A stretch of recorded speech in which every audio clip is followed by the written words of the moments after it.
मेरठ के खजूरी गांव में एक दीपक त्यागी नाम के व्यक्ति का मर्डर हुआ।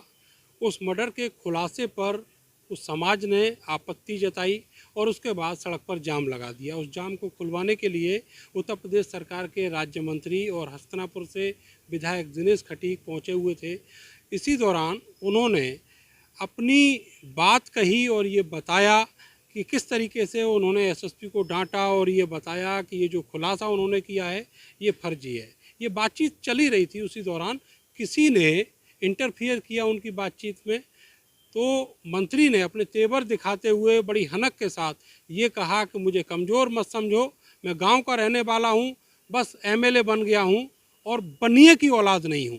ये जो शब्द उन्होंने कहे, इसको लेकर वैश्य समाज मेरठ का काफ़ी आक्रोशित है और अभी मेरठ के डीएम कार्यालय पर उन्होंने एक ज्ञापन भी दिया है। मंत्री के खिलाफ कार्रवाई की मांग को लेकर वो मुख्यमंत्री से भी मिलने वाले हैं। मेरे साथ संगठन के ही कुछ लोग हैं। दीपक जी, ये बताइए कि आपका जो ऑब्जेक्शन है वो क्या है? माननीय राज्य मंत्री जी के द्वारा जो वैश्य समाज के ऊपर बेवजह टिप्पणी करी गई है, हमारा वैश्य समाज आक्रोशित है उससे। इस विषय में हम माननीय मुख्यमंत्री जी को जिलाधिकारी के माध्यम से ज्ञापन देना है कि उनके ऊपर कोई ना कोई कार्रवाई करी जाए ताकि इस बात में सख्त कार्रवाई हो सके। आप ये बताइए कि उनके जो शब्द हैं वो क्या जताना चाह रहे थे इस लैंग्वेज से? वो जताना चाह रहे हैं कि मैं कोई कमज़ोर नहीं हूँ, मैं बनिए का भी औलाद नहीं हूँ। क्या बनिया लोग कमज़ोर होते हैं? क्या बनिए कमज़ोर होते हैं? पूरा विश्व जानता है, भारत जानता है कि वैश्य समाज हमेशा भारत की अर्थव्यवस्था की रीढ़ की हड्डी रही है। अगर हम लोगों ने दान दिया है, हम लोगों ने सबकी इज्जत करी है, सबको सम्मान से बोला है, तो हम भी ये चाहेंगे हमसे असम्मानित भाषा का प्रयोग ना करा जाए। अगर हम सबको चौधरी साहब और ठाकुर साहब बोलते हैं, मिश्रा जी बोलते हैं, शर्मा जी बोलते हैं, आप लोग हमें भाई गुप्ता जी मत बोलो, गर्ग साहब मत बोलो, बंसल साहब मत बोलो, अग्रवाल साहब मत बोलो, गाली तो मत दो, अपमानित तो मत करो। अपमान का विषय क्या है? अपमान हम क्यों सहें? हम लोग शुरू से भाजपा का वोट बैंक रहे हैं, हमने सबने भाजपा को वोट किया है और उसके बाद भी हमें अपमान सहना पड़े हमारी सरकार के द्वारा बनाए गए मंत्रियों के द्वारा। हमारा मंत्री से कोई लग झगड़ा नहीं है, लेकिन मंत्री जी को अपने अपमानित शब्द नहीं बोलने चाहिए थे। अच्छा, अंकल, आप मानते हैं कि जिस तरीके के उन्होंने शब्द बोले, पूरा समाज जो है बीजेपी को सपोर्ट करता है, वो बीजेपी के समर्पित नेता हैं, मंत्री हैं, क्या वो ये बात नहीं जानते? माननीय मंत्री महोदय को ये भली बात ही मालूम है कि वो अग्रवाल समाज जो है, वैश्य समाज जो है, वो उनके भी लिए तन मन धन से हर वक्त साथ रहता है और उनको ये भ्रम भी नहीं रखना चाहिए कि किस वजह से उन्होंने ये शब्द यूज करे कि मैं बनिए की औलाद नहीं हूँ। तो क्या कोई बनिए कमज़ोर है किसी से, या वो किसी के यहाँ कुछ मतलब मांगने जाते हैं? वो अपने स्वावलंबन से, अपने व्यवसाय के द्वारा या अपने जो भी उनका व्यवसाय है उसके द्वारा तन मन धन से सरकार को सहायता देते हैं और देश हित में काम करते हैं। कोई भी जो है प्रदेश और देश के अलावा जो है कोई काम नहीं करता है। और यहाँ जो भी व्यक्ति हैं, जो भी वैश्य समाज है, मैं समझता हूँ 100 का 100% जो है वो भाजपा का वोट बैंक है।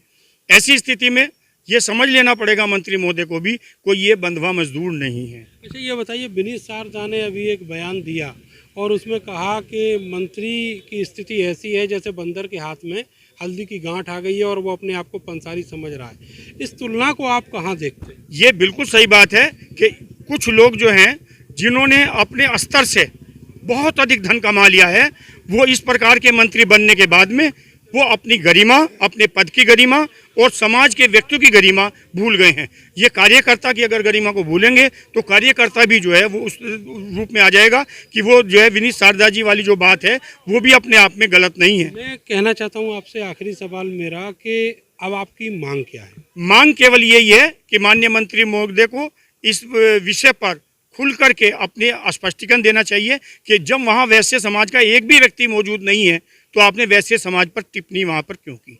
दूसरी चीज़, उन्हें जो है इस संबंध में अपना खेद व्यक्त करें, माफ़ी मांगे और माननीय जो है मुख्यमंत्री जी को वो अपना स्पष्टीकरण भेजें और समाज को स्पष्टीकरण दें ताकि जो है समाज जो है अपने आक्रोश से बच सके।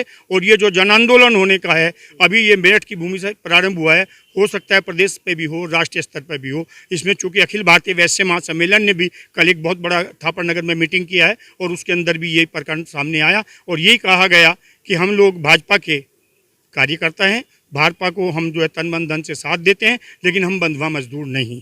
इससे साफ जाहिर होता है कि ये निकल के आएगा कि भाजपा के लिए अब वैश्य समाज को भी इस प्रकार के मंत्रियों के खिलाफ सोचना पड़ेगा कि उन्हें आगे क्या रणनीति अपनानी है। मेरठ में वैश्य समाज के करीब 40 से ज़्यादा ऐसे संगठन हैं जो काम करते हैं राज्य और राष्ट्रीय लेवल पर, और जहां पर ये पंचायत हुई थी वहां धरना आज भी जारी है। मंत्री जी धरना नहीं खुलवा पाए, लेकिन वो पूरा इलाका त्यागियों का बाहुल्य है। पश्चिमी उत्तर प्रदेश में पिछले कुछ दिनों से त्यागियों को लेकर एक बड़ी सियासत चल रही है और मंत्री जी उसी सियासत में कुछ गेन करना चाहते थे, लेकिन बजाय पाने के उन्होंने एक समाज से अपनी दुश्मनी और मोल ले ली है। कैमरा सहयोगी सानू के साथ में नरेंद्र, भारत समाचार, मेरठ।